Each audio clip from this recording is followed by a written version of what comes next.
You're listening to Interactive Wrestling Radio, featuring the Interactive Interview, courtesy of WrestlingEpicenter.com.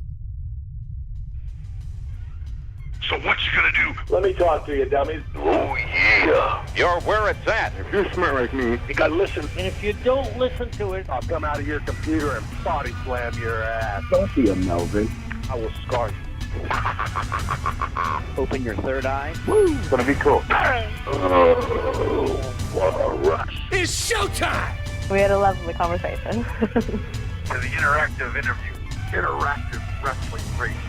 The Epicenter.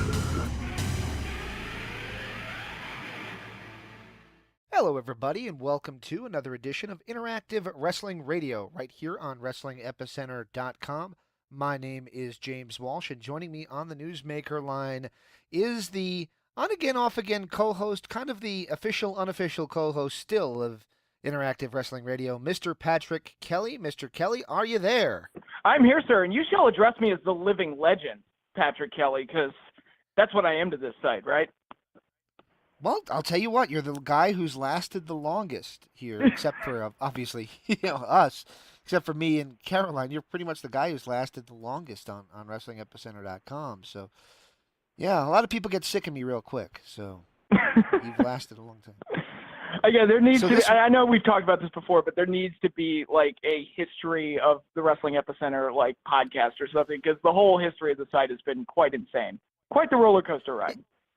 It has, and if you've been keeping up, I know we don't do these kind of segments, and by the way, this week's guest will be the NWA World Heavyweight Champion. You might know him best as Magnus. He is Nick Aldis. He is our guest this week. He was at Best in the World, which will be a big focal point of our conversation today, as well as will be appearing this Sunday in my hometown of Mesa, Arizona, for Championship Wrestling from Arizona. He's going to be taking on Professional Peter Avalon, defending his NWA World Heavyweight title at the Nile Theater. So if you're listening to this and are in earshot of Phoenix, Mesa, metropolitan area of Arizona, go down and check that out. In fact, I have a video promo from Professional Peter Avalon to play before our interview with Nick Aldis. So this goes like way back. We're talking about history of this show. The only time I can remember where guys were cutting promos on each other and a worked shoot on this show before was Teddy Hart and Steve Corino back in 2003. Man, I remember the Teddy Hart interview going way back when. Yeah, that was they were working me, and they pretty much told me as much. It was on AOL Instant Messenger. Steve Corino sent me a message saying, "Hey, dude, just so you know, we're working a little bit, so just go with us." And I'm like, "All right, that's fine." So they were saying nasty stuff about each other, but it was kind of all. I don't think they really liked each other anyway, but it was a little bit tongue-in-cheek and maybe, a worked shoot, as it were. Hey, whatever sells the tickets, man. Exactly. So, yeah, we don't usually do these segments anymore. And part of that was that last year, or I guess it was a little over a year ago, I just started feeling like everything I say was becoming negative. And I don't want to be that guy. I don't want to be the guy who hates everything in an attempt to sound intelligent.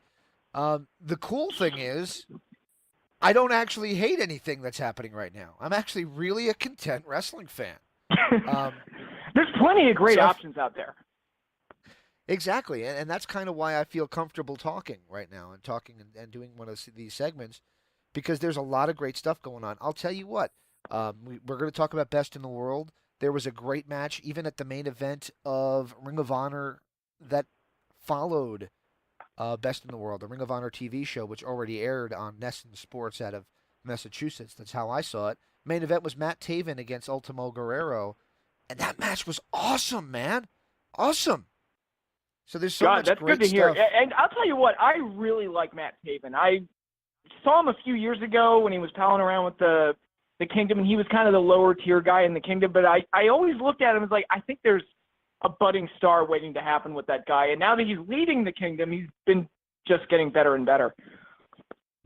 He is. I think he's finding his sea legs to some extent in terms of assuming the role as the guy in front of the camera as more, the focal point, as it were. The focal point of the Kingdom initially was Mike Bennett and Maria Kanellis. So, this is now his show, and look what he's done with it. So, incredible talent. That was just a great match. He got to win the match, too, by the way. I know Ring of Honor likes to occasionally push the overseas talent a little harder than I prefer, but he won the match, and it was a great match. So I encourage people, if you haven't checked it out, check out ringofhonorwrestling.com. Get the Honor Club app and check out the Matt Taven versus Ultimo Guerrero match. Great match. Will do. Looks like I've looked ahead at some of their tapings. Looks like they've got quite a few big matches lined up. Absolutely, and they're a great company. I really like Ring of Honor. I know that in the past, and I was talking about this with a guy who was a promoter in Dallas back in the day. His name is Freddie Fargo. He's a big Ring of Honor fan now. I don't know how old he is. I got to figure he's got to be at least in his 50s. But we were talking about this, and I said to him, look, there was a time when maybe I wasn't the biggest Ring of Honor fan because even though the matches were great, nobody could ever deny the matches were wonderful, the characters weren't as strong as they could be. Mm-hmm. That's not the case anymore. The characters are well-defined. I mean, their world champion for the last 6 months was Dalton Castle, who is perhaps the biggest character Ring of Honor's seen in years and years and years. And you look at guys like the Bullet Club, specifically Cody Rhodes and the Young Bucks, and how exciting they are and the type of draw that they've become from the company. And I was at Best in the World in Baltimore, Maryland the other night, less than a week ago, and there was a meet and greet before the show. The line for the Young Bucks and the line to meet Cody Rhodes were so freaking long. I took one look at those. I was like, okay, number one, there's no way I'm going to be able to get to either one of these lines and get to meet these guys because it was clear that most of the people were there to meet them. And it's just an indicator of – and by the way, there were other guys there that were pretty big names. Tennille Dashwood was there. Austin Aries was there. But Cody and the Bucks really seemed to be Dalton Castle, Ring of Honor World Champion. He was also part of the meet and greet. But it really speaks volumes. Like, there were so many Bullet Club shirts at that show that – the type of attraction that they've become, not only for Ring of Honor, but for themselves personally, which lets them be these great journeymen that bring the crowds wherever they go. Absolutely. What did you think of, by the way, did you meet anybody at the meet and greet? Yes and no. I didn't actually get in line because I was with a couple of friends and we were in the car for almost 2 hours because getting through rush hour traffic was insane. And we were in line at the building for about a half an hour before that. We were like, because we're old, right? We're all in our 30s, so we're just old. We were like, guys, let's just get to our seat. We want food, we want our seats, and we want beer. That's pretty much it. So that was where our focus was. But walking to our seats, we were smack dab in the middle of the lines for the meet and greet, so we had to basically bulldoze our way through the meet and greet just to get there. And along the way, and this is a much smaller venue, so space was very tight. And along the way, I got pretty close distance to Cody Rhodes, the Young Bucks, LIJ. Austin Aries was walking by, and he gave us a head nod as he was walking by. And so we got pretty close to the guys, and I couldn't help but think, I was like, man, again, small venue, packed crowd. I was thinking all it takes is one jerk to reach out and touch one of the wrestlers and do something stupid, and you've got like a total mess on your hands. But fortunately, everybody behaved themselves, and it seemed like everybody had a good time. Are you talking like a XPW event that happened? For those who don't know what I'm talking about, Heatwave 2000. She denies it to this day, but our good friend Francine, I think one of the XPW stars, may have played a little knick-knack paddywhack on her bum-bum, and essentially the ECW locker room emptied, and apparently it spilled outside to some kind of a standoff of nothingness. There was supposed to be a real fight that they didn't televise. It was a real thing, but apparently the whole locker room, all of them was testosterone, bolstering, chest stuck out, we're going to fight. They got outside and then nothing at all happened. So. Something like that. I was legitimately concerned because, again, I'm not even in line to meet these people, and I'm within reaching distance, and I'm just like, man, all it takes is one jerk. All it takes is one jerk, and you've got just a complete and I'll be honest, the UMBC, their event center, that was the venue. I don't think they organized it real well. I don't know if they were fully prepared for what Ring of Honor was bringing, and the meet and greet, I didn't feel like the meet and greet was well organized from the event center standpoint, but nothing bad happened, which is good. And it seemed like the wrestlers seemed to be in pretty good spirits about it, so that was good as well. Well, here's my question. You've called it fairly small a few times. How many seats would you say it was? A few thousand. Okay. So I'm comparing it to like WWE level. This This wasn't like a Raw or anything like that. It's small compared to WWE venues. Okay, because they're playing bigger venues. I mean, we've talked about Madison Square Garden off air before with Ring of Honor and I called it scuttlebutt when we spoke to Dalton Castle, but their attempt to try to book Madison Square Garden and the silly way of which that it was pulled away from them basically, if you want to strip it down and find out why I don't call myself a WWE guy, it's kind of that, and that's as negative as I'm willing to go. I'm just gonna say that. Yeah, it's and I know as wrestling fans, a lot of us feel like we have to be handcuffed to the WWE because they are the biggest wrestling brand in the world. But, we're talking about how much we enjoyed Ring of Honor, and we're going to talk about Best in the World because I've got a lot of good things to say about that show. Lucha Underground Season 4 came back. New Japan is starting to break into the American market more and more. They're actually going to be running their G1 specials, I believe, this weekend. In the Cal Palace in San Francisco, California. Which is excellent really cards, cool. by the way. I looked over those cards. Oh, yes. Like, man, I want to see those. Cody and Omega in the main event. I'm down. Also, Haku is going to be wrestling. Haku? Yeah, he's going to be teaming up. Not his son, but actually Haku. Yeah, he's going to be teaming up with his sons. Cool. Yeah, cool. that's neat, right? And there's just a lot of really good options out there for pro wrestling. You don't have to feel like you're handcuffed to the WWE. And I'm not saying that as like an FU to them. I actually, again, as far as their products go, I still really like NXT. But I've decided that I'm going to watch what I enjoy and I'm going to watch what I like. And right now, those are the things that I'm enjoying. Right. And everybody knows that my loyalty to some extent is and always has been with Impact Wrestling. So they're having a really good run of it too. I mean, if you've seen their shows, the shows that they did up in Windsor were really, really well and professionally shot. It looks like such a big time deal compared to being in a soundstage. Just really, really impressed with Impact Wrestling and everything they're doing too. Just happens to be that the guy that we're interviewing this week is not the biggest fan of Impact Wrestling. And also we're talking about Best in the World, which I'm jealous as hell that you got to go to. So, let's talk about Best in the World. We mentioned that we liked the show. Both of us liked the show. Overall, what'd you think? This is the second Ring of Honor show I've ever attended, and the thing that both shows had, the last show I attended was Supercard of Honor, which was WrestleMania 29 weekend. The thing that both shows had in common, great atmosphere. ROH brings a very lively and passionate wrestling crowd to all of their events. And it's just had this atmosphere to it where almost everybody was over.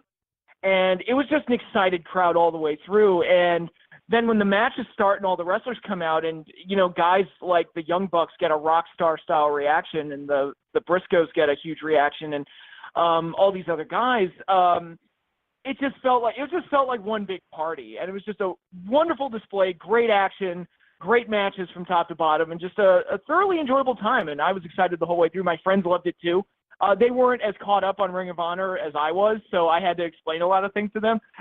My favorite part of the whole night was having to sit there and explain to them Bernard the Business Bear, because they didn't know about the bear. So I had to sit there and explain to them and bring them up to speed on Bernard the Business Bear, which was quite great. But Bernard the Business Bear, he was also there with Cody during the meet and greet, so I kind of marked that a little bit for the bear. But anyway, just a thoroughly entertaining show all the way through. Very good, very good. Anything stand out as like, holy crap, that was one of the best things I've seen live? The Young Bucks versus the Briscoes was absolutely insane live. Again, just a complete fever pitch from the crowd. We were just excited all the way through. And they put on a clinic, just a wonderful tag team, action-packed encounter. I really enjoyed that match. I thought Jay Lethal and Kushida had a very good match. And Jay Lethal, and I know we've put him over a lot on the show, but he's really something special. I said this online. I was talking with Freddie Fargo again. I guess he's my Ring of Honor buddy who I talked to. And I said, it's almost unfair that people have to follow Jay Lethal on a wrestling card because he's just astronomically above most other guys. He's just so good. Mm-hmm. I have a question for you about that Briscoes match, and I Shoot. asked Caroline this, and I'll say this. So on commentary, and I'm not sure if you've gone back and watched it back I haven't. with commentary. Okay, so the spot where one of the Young Bucks, and forgive me, I can't remember which one was doing it, was about to do the springboard, and he got the chair thrown in his face from basically end over end from the side of the ring. The spot was that, and Colt Cabana screams out, "Wow, that was dangerous." Now, my first thought was, does he mean dangerous for the Jacksons? Does he mean it was dangerous for the fans? Because if he misses, that chair's going to rail some stupid ass in the front row. So, He probably meant both. He probably meant both. Because he said it was just a genuine, wow, that was dangerous kind of thought that left his breath when he said when that happened. And I thought, wow, I wonder what she meant. But No, he was probably meant both because it is like that's a hard shot to take. But God, if the Briscoe misses with that they've got a lawsuit on their hands. Exactly, incredible match though. Gotta be honest, I'm surprised that you mentioned the popularity. Cody Rhodes and the Young Bucks. Neither guy left the show with the belt. No, I was a little. I wasn't so much surprised about the Bucks losing because the Bucks almost always win. So I was kind of like, the Briscoes are on this big run right now. I guess Bucks don't really need it. I was a little surprised there wasn't a title change in the main event. I was thinking Skrull was going to win it. You know, Skrull at times seemed like he was the freshest of the guys, and I mean that in the nicest possible way. He just seemed ready. He seemed ready for the opportunity. Didn't get it, and I don't know if it's Ring of Honor swerving the fans, as some people have suggested, or what the plan was. I mean, for those who are listening, the swerve alert or spoiler alert, the guy who won the main event of Ring of Honor is not currently the World Heavyweight Champion. I won't say who is, but we just put him over a second ago. But yeah, there was a spoil. That was the kind of the surprise. So on the big pay-per-view, Dalton Castle retained, but then he loses it at the TV tapings, and it just seemed like really kind of anticlimactic to some extent. But for me, but who knows how it turns off on TV? If it turns up on TV really well, like I mentioned, the Ring of Honor TV show with Taven and Ultimo Guerrero was excellent. I mean, I got to believe this main event of the TV show is going to be excellent too. Yeah, their TV shows have been really good. So I don't know if it's so that they just want to have a big attraction on TV. I know Dalton's been hurt, and I don't know if that influenced their decision to do what they did. But I would have liked to have had the title change at the pay-per-view, but that's just me. I'm greedy because I was there live, so it would have been nice to see a title change. Okay, I'm going to put you on the spot now. Here comes the hardest question I'm going to ask you tonight. Okay. You saw the women's match. I did. I'm going to take off every little bit of the women's revolution. Okay. And I'm going to strip it down to the bare bones two dudes talking here. Number one, who was the hottest chick there? And number Kelley two, Klein. Really? I'm surprised to hear you say I like that. dark-haired women, man. All right. Well, you and we got that in common, my friend. Yeah, I mean, I think there's no denying that I'm a big fan of Kelley Klein's work, and she's not hard on the eyes either. How about talent-wise? Who did you like to see work, and what did you like from what you saw in the women's match? Tennille Dashwood got over pretty big with the crowd. She looked really good as well. She's always been a really good worker.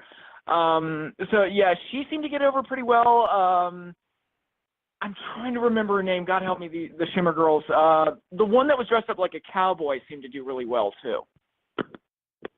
Oh wow, okay. Yeah, and it wasn't Sumi Sakai. It was one of her teammates. She's the one that got the deciding pin. Okay. And also, I put over her looks. Kelley Klein also did great in the match. She kind of held the whole thing together, I thought. Yeah, I mean, I kind of don't understand why she's not women's champion. I don't get it. said it when they made the decision. I'm not trying to be a jerk to Sumi Sakai or anything. I was just legitimately surprised that Kelley Klein didn't win the belt. Well, up to that point, to some extent, she was undefeated. I mean, I know she's lost a few matches now, but for, gosh, the better part of 2 years, she was undefeated. In fact, that was kind of their Women of Honor title for a while. She was the champion, and whoever defeated her, who could defeat her. And she ended up losing a count-out match, and then I think she lost one to Deonna Purrazzo, and she went out to beat her back. But, she doesn't lose very often, so we'll have to see what happens with Miss Kelley Klein. I think that if they're smart, and we know that they are, because Ring of Honor has, pulled me in hook, line, and sinker, I'd like to see the world title on her sooner than later. She would be my choice, too. I think that there's potential to do Kelley Klein versus Tenille Dashwood. I think that they could have some really good matches together, and that program, I think, would really work. So, I would put the belt on Klein as soon as possible. I think so, and I've always been a fan of a heel champion, so there you go. Stories always work better that way. And that's not even just a wrestling thing. That's just in general. It's like it just works better if the heel is in control. Well, I mean, the story of every movie, usually the good guy's not in control of the movie, is he? The bad guy is, and the good guy's got to find a way to overcome. So, Die Hard. Stripping it down. There you go. So you got to strip it down to bare basics of storytelling. You got to want to root for the good guy, so the good guy can't have the upper hand the whole time. It's funny you mentioned that because one of the things I've been doing on my YouTube channel, I've been live streaming me. Tell me how self-gratifying this is. I've been live streaming me watching old episodes of Saturday Night's Main Event and the Clash of Champions, and I've been doing one episode of each per week. And I'm up to I've already gotten past the point where Sting first won the world title, and those early clashes where he was the champion. And after defeating Flair, it's like, man, this really doesn't seem as good. And granted, they were doing stupid stuff like the Black Scorpion and that whole fiasco, but it's like, man, kind of liked it better when Sting was chasing.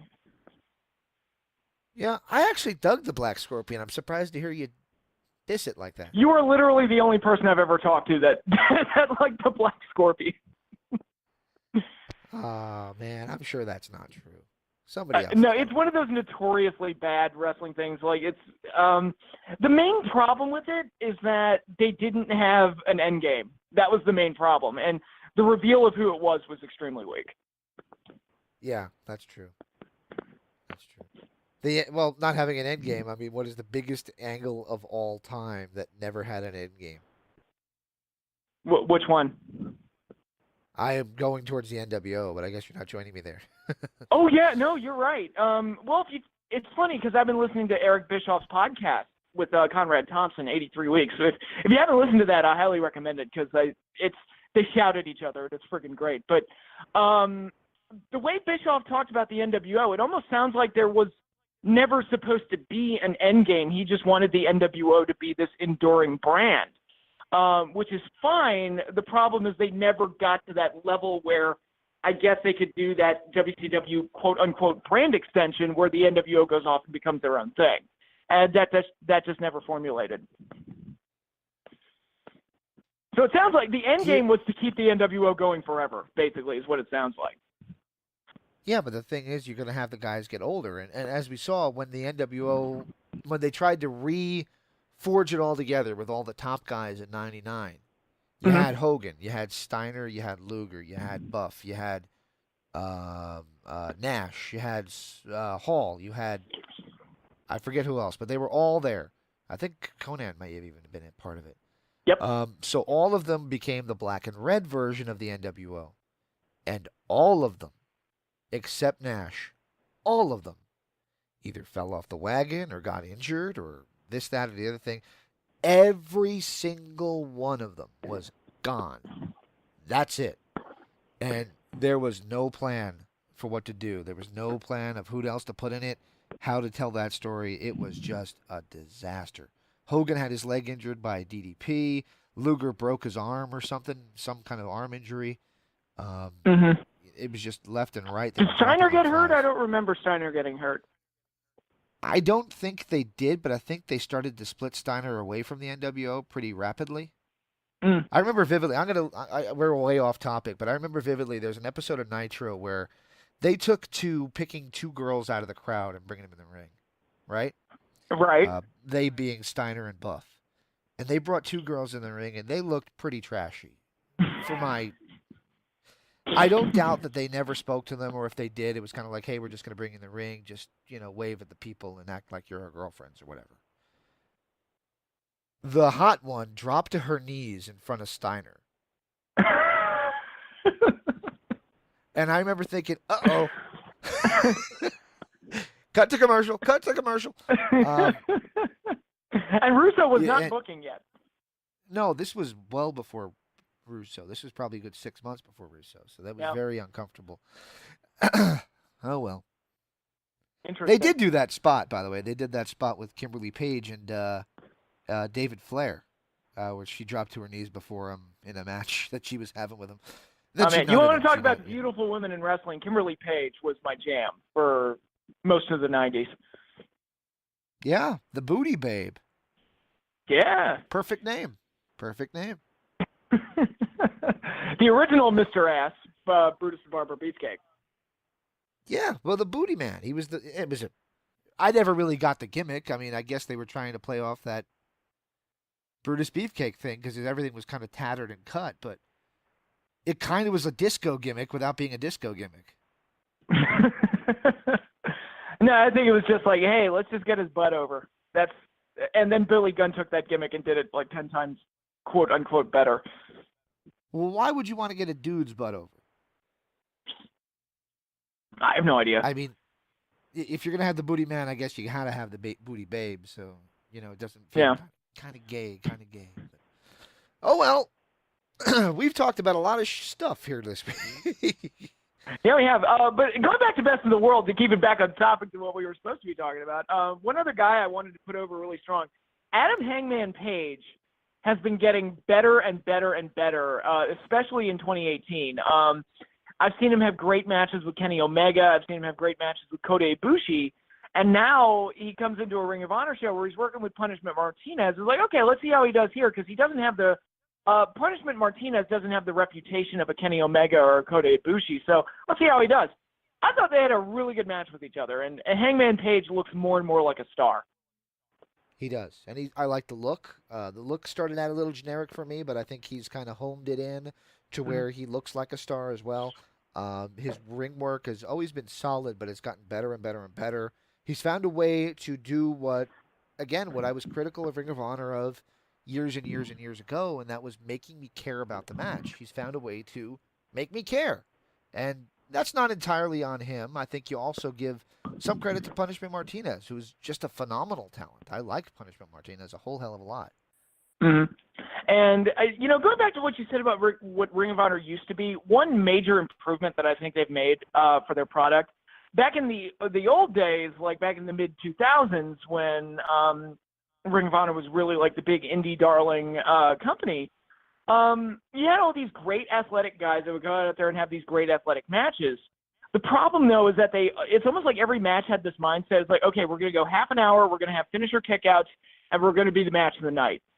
The problem with that is that you wind up with shows that are 4.5 hours long and go way too long. And typically I would watch some of these ROH shows from back in the day, and I would be burnt out by the third match. It's like, guys, you can't do finisher kickouts and big dives every single match. You're just going to burn yourselves out. And I think now when you look at a show like Best in the World, I think the pacing of the show has improved significantly. It's like, look, Bully Ray and Flip Gordon was only about 5.5 minutes or so. Didn't need to be any longer than that. They told the story they needed to tell and then got out of there. The women's match, they gave them about 10 minutes. They did really well while they were out there. Just do the match, get out of there. The bigger matches got more time. They built up to the bigger matches a lot better. And I think just the overall pacing of their pay-per-views and their major events, I think, is much, much better than it was 15 years ago. I'm going to go you one better. I think it's even better than what you're seeing in WWE. Because that, of the network, that goes without saying. Well, because of the network, they've kind of lost track of timing. Everything can go as long as they freaking want it to, and it doesn't need to. And it just, I don't know. It just, I'm not going to be negative because I don't dislike WWE. In fact, I'm enjoying some of the stuff they're doing too. But I just think Ring of Honor, because they actually are on pay-per-view, kept it to a good timing, a good pacing, a good time frame, and they kept everything nice and tight. Well, here's the other problem with going along, and one of WWE's major criticisms that I have of them, again, I don't mean to sound like a jerk, but one of their problems is just oversaturation and too much programming. So they've got 3-hour Raws, 2-hour SmackDowns. I'm not even counting NXT, and if I did, that would be even more. But then you get to these pay-per-views that used to be 3 hours. Now they're 4 hours, and it's just too much. Well, I mean, look at WCW. I hate to say it. Same You know, thing, I yeah. got yelled at. I got yelled at back when I was on the Blaze years and years and years ago because if I referenced too much stuff that happened in the past, if you can't tell, I'm trying to clean up my language a little bit. I got yelled at because so much stuff that I would reference was 10, 15, 20 years old, and I'd say, well, I'll tell you why I reference it. Because they're making the same damn mistake now that they did then. Mm-hmm. And you were on the And that's Blaze. This was, what, like mid-2000s? Like 2006? Yeah. 2005 and 2006 we were on the Blaze. Yes. Okay, so, yeah, here we are 12 years later. Oh, my God, they're making it even worse by just keep expanding on the programming. And, you know, you look at some of these WWE pay-per-views, there are a lot of kids going to these shows, and the shows aren't ending until like 11:30 at night. And it's like, guys, they've got school the next morning. What are you doing? Yeah, I mean, I'll be and Ring honest. of Honor, they hold the shows on Fridays. And guess what? There were kids at Best in the World. It's like they don't have to get up early for school in the morning. Yeah, when did it become the only night that you could do a wrestling pay-per-view is Sunday? I never really understood that. I think they figured it out like that would be the night that most people were home. Because Saturday, a lot of people go out. Friday, a lot of people go out. Middle of the week, people are working, don't want to stay up. It's like Sunday is like that sweet spot where it's like it's the day off, but they've got work the next day, so they're more likely to be home. So I think it was one of those decisions where they did it because that was the way they could maximize their audience, if that makes any sense. Yeah, I mean, remember this Tuesday in Texas, they did a lot of different kind of trials and tribulations over the years. They tried Taboo Tuesday a little more recently than that, and well, that was I like think they 15 found years ago. It's amazing, like how old some of these shows are now. Yeah, I'm referencing something that's more recent than it's 14 years old. I went to go see a band, LA Guns. I went to go see LA Guns the other day, and he's like, here's a song we wrote a few years ago, and it was a song from 2002. And I said, I guess 16 years is a few years ago, yeah. Oh, my goodness. Oh, man. All right. Well, anyway, I hope everybody enjoys our interview. Before I do, is there anything else you wanted to wrap up with? No, just wanted to say best in the world. Thank you, Ring of Honor. I had a great time. The show was a blast. Absolutely. And I, again, encourage everybody to check out ringofhonorwrestling.com. We got a guy who's going to be main eventing, not a Ring of Honor show, but he's obviously going to be using Ring of Honor to promote that show. He's going to be main eventing All In against Cody Rhodes. He is our guest this week. It is Magnus, Nick Aldis, the NWA World Heavyweight Champion. Hope you guys enjoy our interview with Mr. Aldis. I promised Mr. Aldis 15 minutes. I tried my best to stick very close to that. And I say this to say this. Since we last spoke, we lost a guy that you and I were big fans of, and you and I interviewed together. Yep. And that is Big Van Vader. So I want to, first of all, dedicate this episode to the memory of Big Van Vader. And also say that I mentioned the time frames because we promised Vader we would go 30 minutes. We went 36. And I pissed him off. I mean, didn't he call you after the interview was over? Yeah, he seemed like happy as Larry as we hung up the phone. And then like 10 minutes later, he's like, yeah, you went 6 minutes over. I'm like, okay, sorry. And Vader is a guy I would not want to have mad at me. No. He said, oh, you went 6 minutes over. What happened? I'm like, oh, well, I said, well, we try to stay close to that, but if you give us a longer answer than we expected, then that's what's going to happen. He's like, oh, all right, okay. What did Ron Simmons say about me? And I said, well, he said that you were a fat piece of garbage and he wanted to beat you up. And he's like, oh, he's a drunk. Okay, so that probably is the real reason he called me back, is to find out what Ron Simmons had said. Because we interviewed Ron Simmons in person as part of that Blaze show. For those who I remember that, yeah.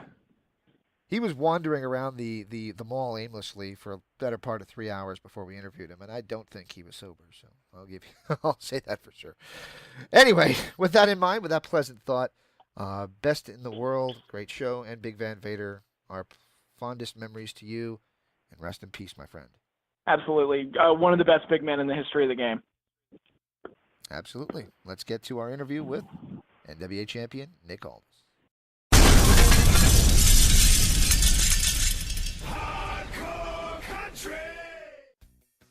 In the archives at WrestlingEpicenter.com and InteractiveWrestlingRadio.com, our exclusive interview with the one and only Mickie James as we talk about her music career and what it was like to wrestle at WrestleMania.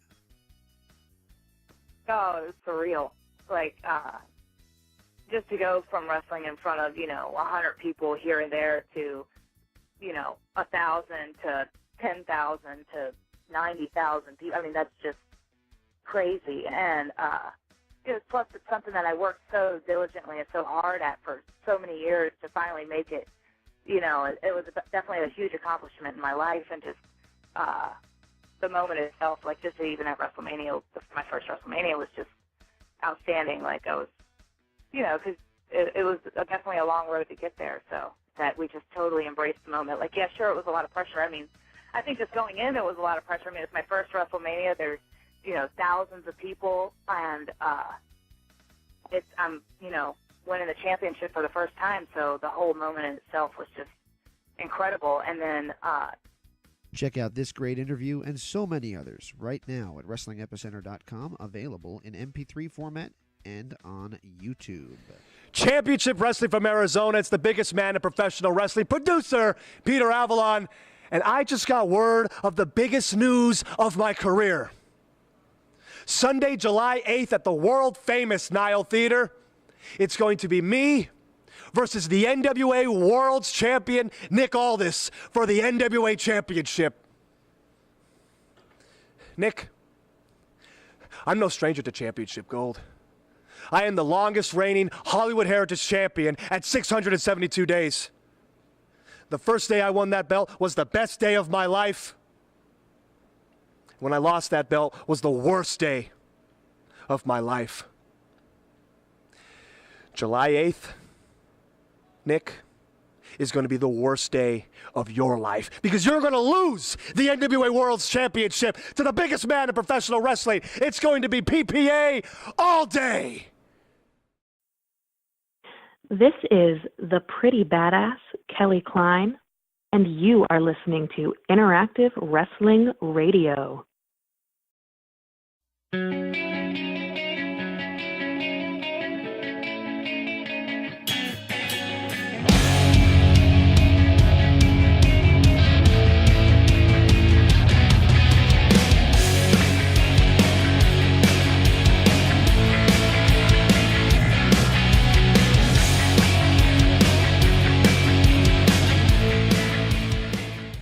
Welcome back to Interactive Wrestling Radio. On the Newsmaker line with me right now is the reigning and defending NWA World Heavyweight Champion.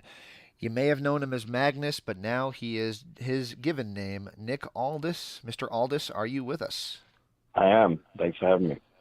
It's a pleasure to have you on, man. So I always ask the NWA champions that I have the pleasure to speak to this question when I first speak with them. What does it mean to you to hear yourself introduced as the NWA World Heavyweight Champion? It means a great deal. I think anyone who's a student of the game like I am and understands the history of the business and appreciates the men who have held this title before me, then you understand what you're holding in your hand, and it's a badge of honor. And for me, it's very powerful to think that I've been the person partly responsible for bringing it back to a point of prominence where it deserves to be. Absolutely. And like I said, we've spoken to a few former champions. One comes to mind is Rob Conway. Another one was the man you defeated for the belt, Tim Storm. They both kind of said that internationally the belt is even more prestigious than it is inside the U.S. Obviously, the goal is to backbuild that inside the U.S., but You defended the championship in the People's Republic of China as well as other overseas locations. Do you find that that's true, that the belt holds more prestige maybe overseas than even in the U.S.? I don't know if it's more. I think that perhaps what's more accurate is that there's less familiarity with the dark period of the NWA titles. So it's, because like for England, in England, for example, it's probably one of the places where it has the least amount of prestige. And I don't mean that in a disparaging way, just more by virtue of the fact that during the period where the NWA was the, the number one organization and the belt was the number one belt, it was at a time where the wrestling business in the UK was its own, and where we had World of Sport, and we had our own guys. So it wasn't at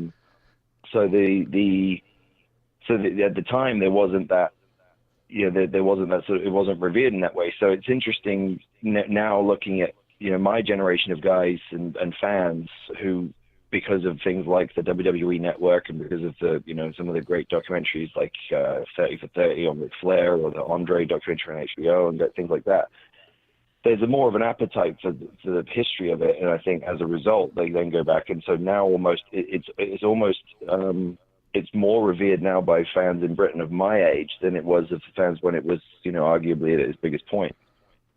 Absolutely. And I should, in the interest of fairness, my wife is English, so I have, through her collection of tapes and things like that, I've watched a lot of World of Sport and seen Big Daddy and Giant Haystacks and a lot of the greats that worked World of Sport. So when you said that, it kind of brought a smile to my face.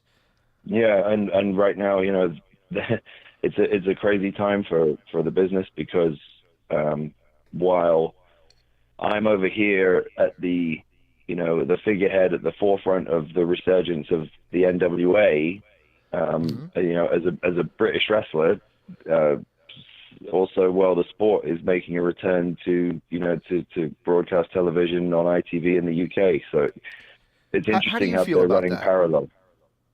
How do you feel about that?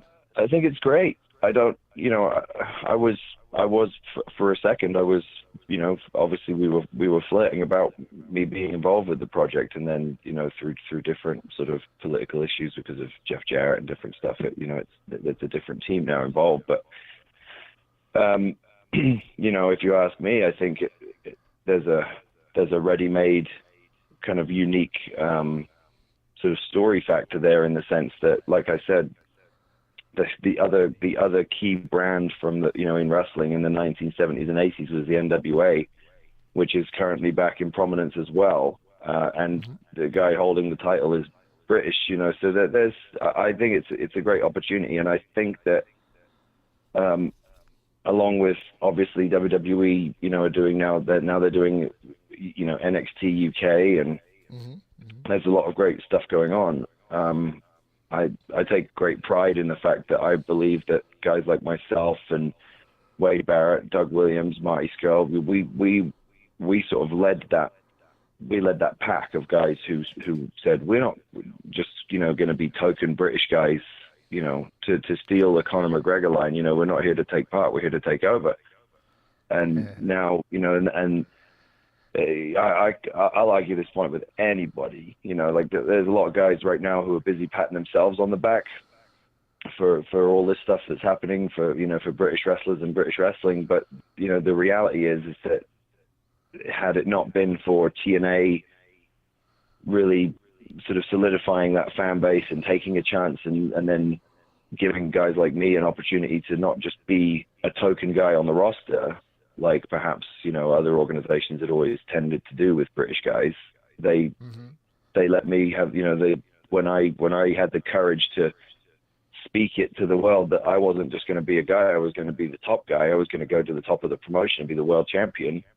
They listened and it resonated and it worked. And then, that was at the end of 2013, and now we're 2014, and then into 2014. And now we're looking at, 4 years later, now we've got, now there's all these guys getting a chance to be on television. And I don't think that's a coincidence.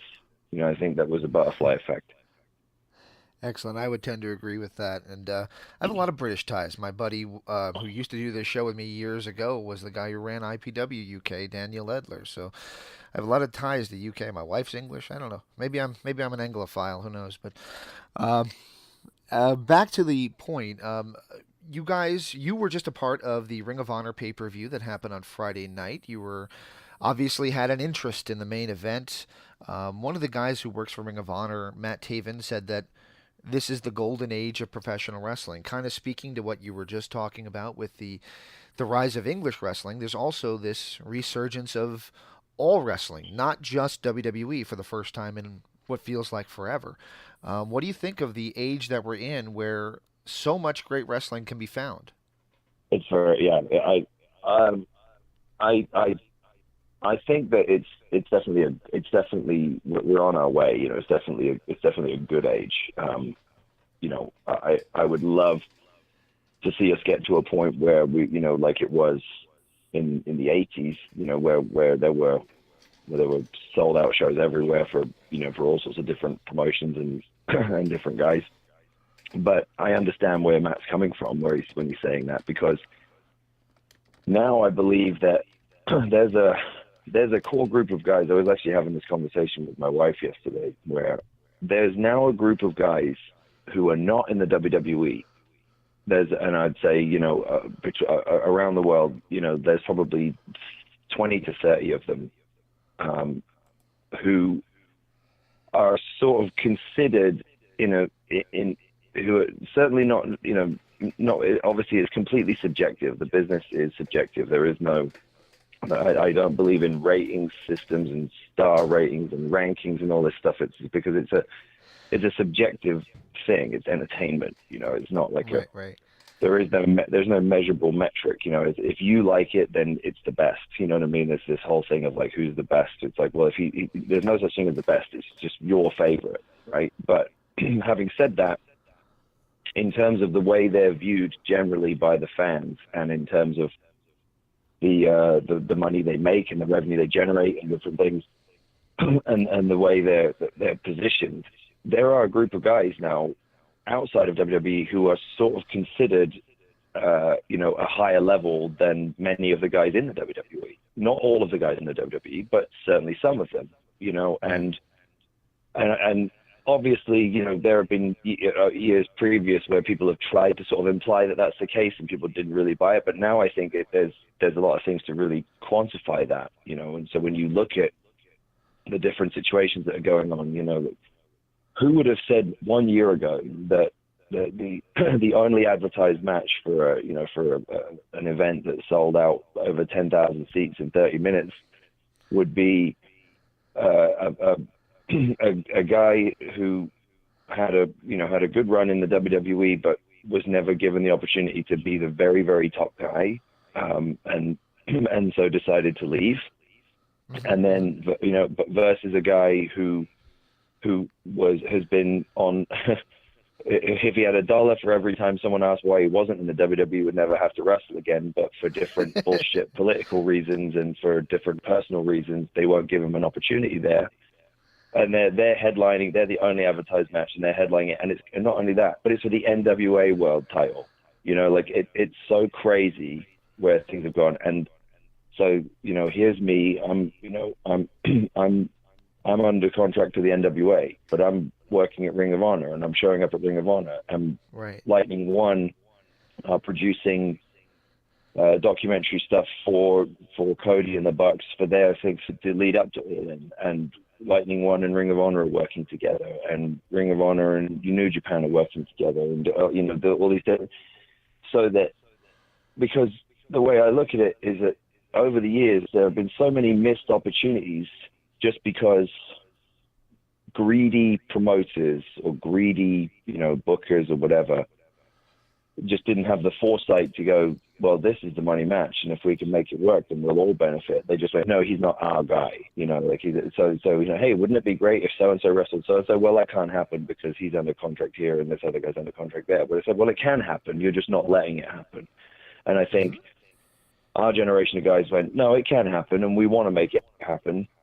And the beauty of the guys who, like like Cody, the Bucks, Marty Scurll, Kenny Omega, myself, you know, all these different guys like Pentagon, all these different guys all over the world who, in their own respective brands and fields and audience and fan bases and stuff, are being able to have a bit more control and power over their own destiny, are basically saying, are being given, and also, you know, working with promoters and producers who not only have the progressive mindset to understand that that's the way the business, you know, to move the business forward, but also aren't crippled by their own egos, where they just can't bear to do anything that wasn't their idea, you know. And so like and so as a result, we're getting these great situations where we're all collaborating and going, well, you know, what if we did this?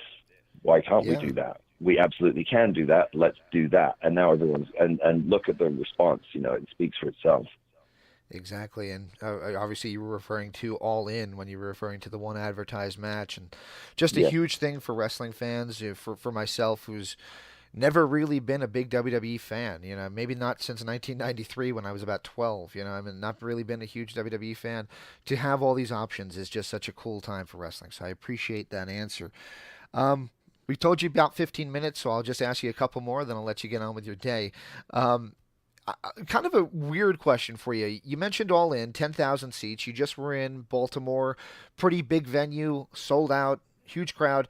Then this coming weekend, you're going to be defending your title in my neck of the woods, my hometown promotion of Championship Wrestling from Arizona, which when you get there, you'll realize is not a very big venue. It's the Nile Theater in Mesa. It's probably, maybe, being generous, maybe a couple hundred people can fit in there.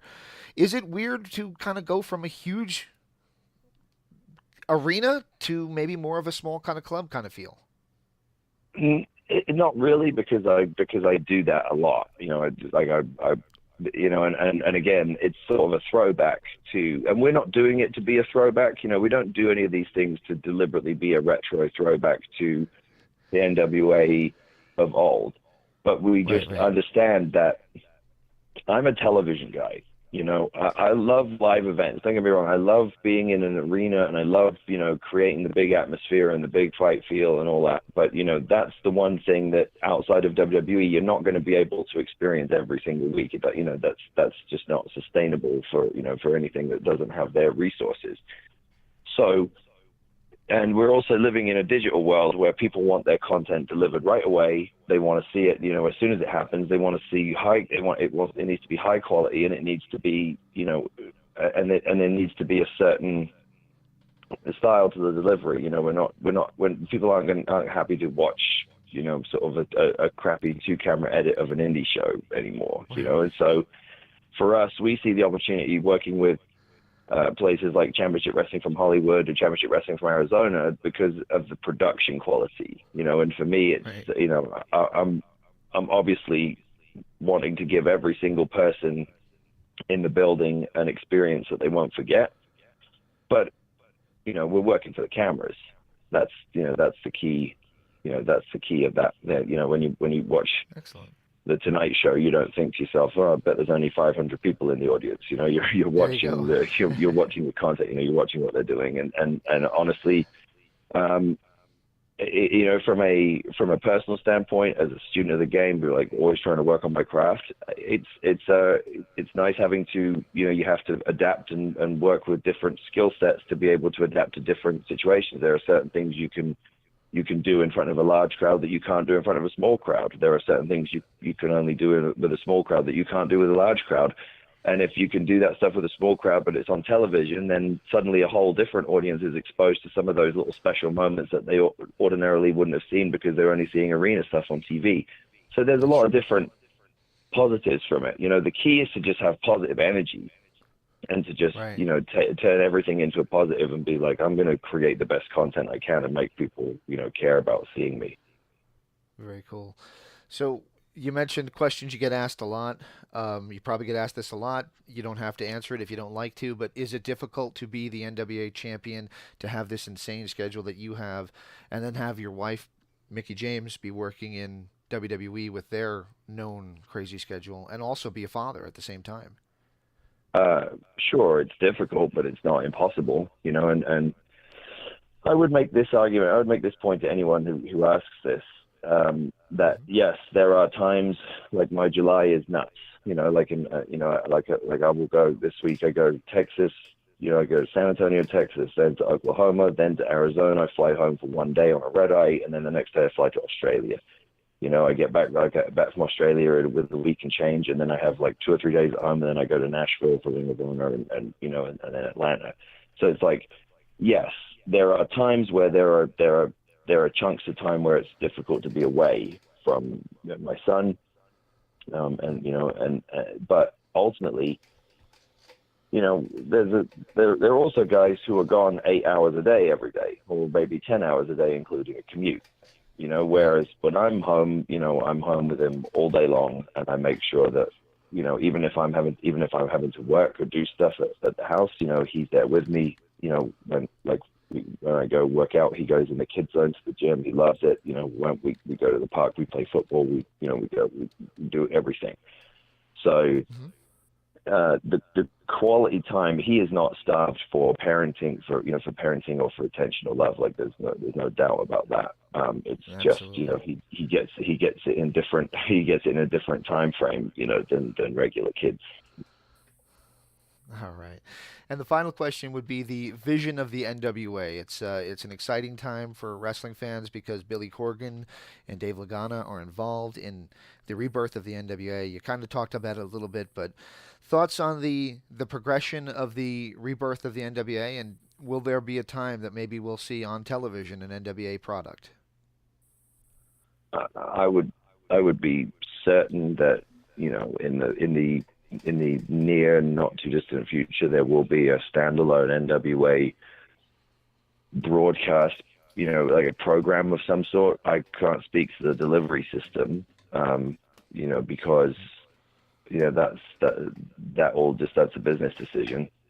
But when you talk about the vision for the NWA and the progression of it, I mean, we went from, we're coming up, I don't know the exact date, but we're coming up more or less on a year, actually. So it's very close to a year since Billy finalized the sale and bought the rights to the brand. So 1 year ago, everybody was scratching their heads going like, what did he buy? Why did he do that? What's the purpose of this? What on earth? Fast forward 3 months, people are kind of going, oh, they're just going to do, oh, they're going to give this guy the belt. Oh God, blah, blah, blah. Well, I don't know what this is going to be. Like, I don't get it. Fast forward 6 months, people are starting to go, this is interesting. Like, what's happening here? Like, wow, like this is a different approach. I really like this 10 pounds of gold show. Fast forward to September 1st, our vision culminates in the NWA World Championship being defended in front of 10,000 people on a sold-out show with, two of the hottest acts in wrestling, squaring off in what I think will be one of the most incredible builds and one of the most highly anticipated matches of the year. Not a bad progression for the NWA in 12 months. So if that's what we can get, that's what we can get in 12 months. Imagine where we can get in 3 years, 5 years, and on into the future.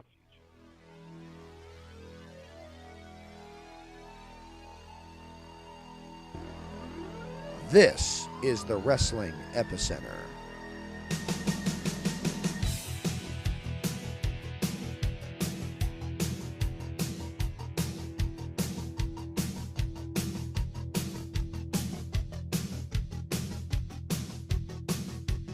For over 15 years, we've brought you the top names in professional wrestling for exclusive interviews.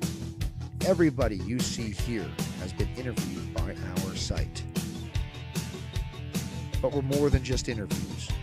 So be sure and check out WrestlingEpicenter.com for news, results, information, and of course our store. WrestlingEpicenter.com, your #1 source for wrestling information.